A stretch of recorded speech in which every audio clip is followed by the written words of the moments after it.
ایران کا ایک بادشاہ تھا، اس کو ایک بیماری لاحق ہوگی، اس کا جسم پھولنا شروع ہو گیا۔ حضرت شیخ فرماتے ہیں کہ اس کے سلطنت کے اندر جتنے ماہر حکیم تھے نا جی، سب نے اس کا علاج کرنا شروع کر دیا جی، کسی طرح بادشاہ سلامت ٹھیک ہو جائے۔ لیکن بادشاہ سلامت ایک لقمہ کسی چیز کا کھاتا ہے، کوئی بھی چیز کھاتا ہے تو اس کا جسم حد سے زیادہ بڑھنے لگ جاتا ہے۔ حکیموں نے علاج کر دیا، کہا بادشاہ سلامت اس کا کوئی علاج نہیں ہے۔ پھر کسی نے بتایا فلاں علاقے کے اندر ایک حکیم ہے گمنام سا، لیکن علاج بڑا بہترین کرتا ہے، بڑا ماہر ہے، کہا اس کو بلایا جائے۔ جب اس کو بلایا گیا، اس نے بادشاہ کی حالت دیکھی کہ بادشاہ سلامت کا تو جسم پھول رہا ہے جی، پھول رہا ہے۔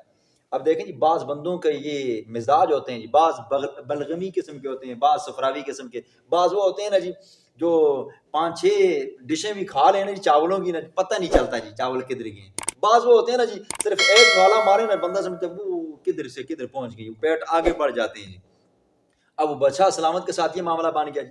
اب وہ حکیم صاحب آیا تو اس حکیم صاحب نے حالت دیکھی، اس نے کہا بادشاہ سلامت میں آپ کا علاج کرنے سے پہلے میں آپ کا ستارہ چیک کروں گا جی۔ ایران کا تھا تو ایران کے لوگ مجوسی ہوتے ہیں، ستارہ پرست ہوتے ہیں جی، وہ بندے کی قسمتیں ستاروں میں ڈھونڈتے ہیں۔ بادشاہ نے کہا ٹھیک ہے جلدی جلدی کرو جی۔ ایک رات یہ 2 راتیں اس نے حساب کتاب کیا، صبح کے وقت آیا کہنے لگا بادشاہ سلامت آپ صرف اور صرف 40 دن زندہ رہو گے، 40 دن کے بعد آپ مر جاؤ گے، اگر نہ مرے تو مجھے سولی پہ لٹکا دینا۔ اس کا پکی بات ہے، ہاں جی آپ کا ستارہ یہ کہہ رہا ہے جی، آپ کا ستارہ ابھی اس گردش میں ہے۔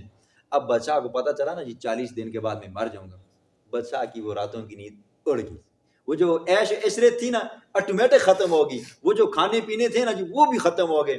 اب ظاہر بات ہے بندے کا سکون چلا جائے، بندے کے ذہن کے اوپر موت سواری ہو جائے جی، 40 دن کے بعد مروں گا، ہائے کیا کروں، کام نمٹانے پہ لگ گیا جی، بس وہ عیش و عشرتیں سب کچھ ختم ہو گیا، کھانا پینا سب کچھ بھول گیا جی۔ اب 40 دن پورے ہوئے، بادشاہ نے دیکھا 40 دن پوری ہو گئی ہیں، میں تو مرا ہی نہیں ہوں۔ 41ویں دن حکیم کہا بلایا جائے جی حکیم کو، حکیم کو بلایا، کہا کہ تم نے کہا تھا کہ 40 دن کے بعد بادشاہ سلامت آپ مار جاؤ گے، تو آج 41واں دن ہے۔ کہا بادشاہ سلامت میں نے آپ کا علاج کر دیا، دیکھا میں نے آپ کو کہا تھا کہ 40 دن میں آپ مر جاؤ گے، یہ آپ کا علاج تھا، اور آپ کی حالت جو بیماری تھی وہ کیا ہوگی، ختم ہوگی، آپ کا پیٹ کیا ہو گیا، اندر کو آ گیا، جسامت کیا ہوگی، ٹھیک ہوگی، یہ میں نے آپ کا علاج کیا۔ دیکھیں خدا کی بھی کتنے عجیب نظام ہے۔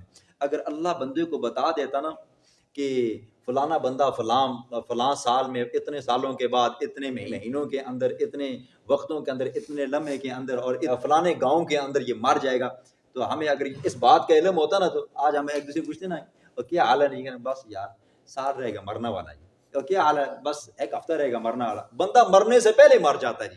لیکن اللہ کتنا غفور رحیم ہے، اس نے وقت نہیں بتایا جی، موت اچانک آئے گی، اچانک آ جاتی ہے، لیکن پھر بھی کہا ہے ہر وقت تیار ہو، ہر وقت تیار ہو۔